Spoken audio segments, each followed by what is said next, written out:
Good morning, all of you. Welcome to class 6, subject mathematics, chapter 3, playing with numbers, lecture number 11. Students, in this lecture, we will do some of the extra questions and I will give you the solution of the previous lecture and then I will give you one assignment for the homework.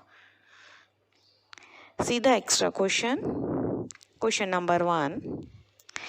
Find the greatest number which when divides 290 and 538 leaving remainder 3 and 5 respectively. Again I am reading. Find the greatest number which divides 290 and 538 leaving remainder 3 and 5 respectively. Now see in the question what you have to find out. You have to find out the greatest number. So greatest number means you will find out SCF. Okay. Now see which divides, and from this also it is clear that I have told you that LCM always divide and SCF always divide the given number and HCF is always divisible. Okay, so we have to find out a number which divides. That means we will find out SCF. But one condition is there that it is not exactly divisible. Leave remainders 3 and 5 respectively. Means when that number divide 290, leaves 3 as a remainder, and when that number divides 538, leaves remainder 5. So what we have to do, when we want the remainder, we will leave this, we will subtract this remainders from in the starting only. Okay, when 290 is divided by the required number, 3 is left as a remainder. So what is our number now? 290 minus 3, that is 287. Means we want 287 is exactly divisible by that number. Then also we get 3 as a remainder, na? Same in 538. We don't want that 538 is exactly divisible. We want 538 minus 5, that is 533. This number is exactly divisible. Okay, if 533 is exactly divisible, then obviously when we divide 538, 5 is as a remainder, 5 left as a remainder. Is this clear or not? We want 290 and 538 will be divided by such a number that they leave remainders 3 and 5 respectively. So what we will do, in the starting only, we will subtract 3 from 290 and 5 from 538. We will get the number 287 and 533. Now we will find out the SC of these two numbers, 287 and 533. See the SCF. When you find out the SCF, you will get 47. That means 47 is a number which divides 290 and 538, leaves remainder 3 and 5 respectively. Okay, 41 is the greatest number. Clear? Now see the second question. Floor of a room measure 4.5 meter by 3 meter. This is the length and breadth of a room. Find the minimum number of complete slab marbles. Find the minimum number of complete square marble slabs of equal size required to cover the entire floor. We want to cover the complete floor by a square marble. So you have to tell how many minimum number of slabs are required. Okay, how many minimum number of square marble slabs are required to cover the entire floor. And minimum number of square marbles we will get when we have the maximum size of the marble. When we have the maximum size of the marble, then only we will get the minimum slab ना. हमारे पास जब बड़े से बड़ा size होगा तभी तो हमें कम से कम marble चाहिएगा. Okay, so to find the minimum number of square marble slabs to cover the entire floor, we need to find out the greatest size of each such marble. Clear? If we want to find out the minimum number of square marbles to cover the entire floor, we have to find the greatest size of each such marble. And when we have to find out the greatest size, that means we will find out the SCF. Now we will find out the SCF of 4.5 meter and 3 meter. But as it is in meter and in decimal, we will convert both 4.5 meter and 3 meter into centimeter. We know that 1 meter equal to 100 centimeter. So 4.5 meter equal to 450 centimeter and 3 meter equal to 300 centimeter. Okay. Now we have length and breadth of a room in centimeter. Find out the SCF of 450 and 300. When you find out the SCF, you will get 150. Okay. I have written direct answer because I know that now you know how to find out the SCF. So 150 centimeter, this is the required size, or we can say this is the greatest size of each slab. But for this also we must find out the area of each slab, and area of each slab, square slab, is side into side, that is 150 centimeter into 150 centimeter. The required size of the slab must be 150 centimeter multiplied by 150 centimeter. So this is the size of a square slab. Now we have to find out the number of slabs required. When we have to find out the number of slabs required, we will divide total area divided by area of one floor, one slab. Okay, total area of a floor is 450 multiplied by 300, and area of one slab is 150 multiplied by 150. Okay, area of a floor is 450 multiplied by 300 centimeter. Area of one slab is 150 into 150 centimeter. And when you cut it, you will get 6. Hence, 6 slabs are required to cover the complete floor. Clear? What we have done? Let me explain you once again.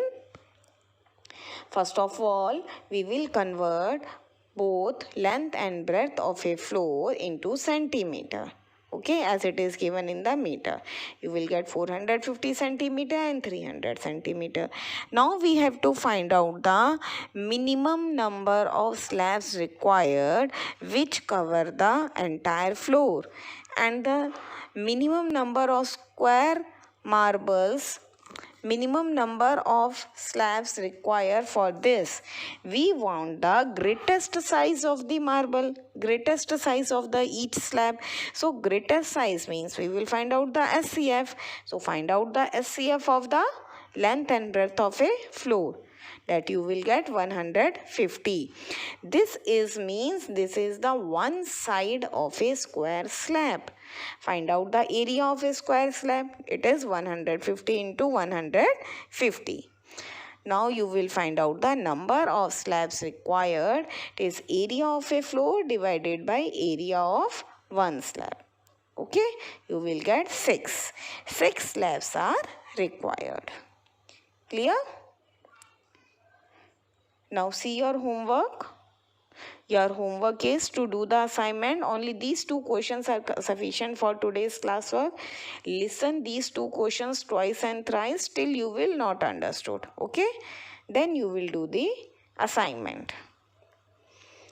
In today's homework, today's assignment, I have given you only MCQs, multiple choice question, Of every question, 4 choices are there. You have to find out the correct answer. And I have given you 20 MCQs. Maybe in some of the questions you need to do a little bit rough work. So keep your notebook with you, rough notebook, okay? And do the rough work in your notebook. Fine? Now let us move to homework solution of assignment 1, lecture number 10. I think I have given you in this 4 questions. Okay? So first question is only find the LCM of 80, 96, 125 and 160. Find the LCM. First of all, we will divide all the 4 numbers by 2. 125 is not possible. Divide 80 by 2, 40. 96 by 2, 48. 125 you will write down as it is. And 160 by 2, 80. Now again divided by 2. 40 divided by 2 is 20. 48 divided by 2 is 24. 125 you will write down as it is. And 80 divided by 2 is 40. In this way again by 2. Okay, you know how to find out the LCM. Find out complete. And you will see your LCM is 2 multiply by 2 multiply by 2 multiply by 2 multiply by 2 multiply by 3 multiply by 5 multiply by 5 multiply by 5, which is equal to 12,000. See students, whether the numbers are big or small, if you are moving in a correct order, means if you have started finding LCM with the smallest prime number, that is 2. Okay, then it will never be wrong. Keep on doing. Okay. Now see question number 2. Find the LCM of 160, 170 and 90. See, I have done the solution. You will check it from your notebook. LCM of 160, 170 and 90 is 2 multiply by 2 multiply by 2 multiply by 2 multiply by 2 multiply by 3 multiply by 3 multiply by 5 multiply by 17. 17 is a prime number, which is equal to 24,480. Third question is, determine the least number which when divided by 3, 4 and 5 leaves remainder 2 in each case. We have to find out the least number. That means we will find out the LCM of 3, 4 and 5. LCM of 3, 4 and 5 is 60. Okay, so the least number which when divided by 3, 4 and 5 leaves remainder 2 in each case is 60 plus 2. It is 62. These are very small numbers, 3, 4 and 5, and all are co-prime numbers because no common factor is there except 1. Okay, so what is the LCM? LCM is their product only. That's why I have not shown here LCM. 3 4s are 12 and 12 5s are 60. Okay, so it is LCM is 60 and we want remainder 2. So we have to add 2 in that. Last question is, Fatima wants to mail 3 parcels to 3 village schools. She finds that the postal charges are rupees 20, rupees 28 and rupees 36 respectively. If she wants to buy stamps of one denomination only, what is the greatest denomination of stamp she must buy to mail the 3 parcels? She want to mail 3 parcels. Okay, and the postage stamp that you call the ticket, it is of rupees 20, rupees 28 and rupees 30. she wants to buy stamps of one denomination only. She don't want to buy of different denomination. So now you have to tell what is the greatest denomination of stamp she must buy to mail the 3 parcels. Okay, to find out the greatest denomination, what we have to find out? SCF, greatest denomination is asked. Okay, so highest common factor, that is SCF, we will find out of 20, 28 and 36. First of all, we will find out the SCF of first two numbers, 20 and 28. 28 is bigger, larger than 20. So divide 28 by 20. 20 ones are 20, remainder is 8. The first divisor will become now dividend. 20 will be divided by now 8. 8 twos are 16. Remainder is 4 now. Divide now this last divisor, that is 8, become the dividend. Now divide this 8 by 4. 4 twos are 8. Okay, so means SCF of 20 and 28 is 4. Now you have to find out the SC of this 4 and the third number 36. So HCF of 4 and 36 is 4. 4 nines are 36. So greatest denomination that she has to buy is rupees 4. Okay. So check answers of all the 4 questions that I have given you homework in lecture number 10. If there is any mistake, do the correction work, do it again yourself. Don't do it by cheating from here. And today's homework is to do the assignment.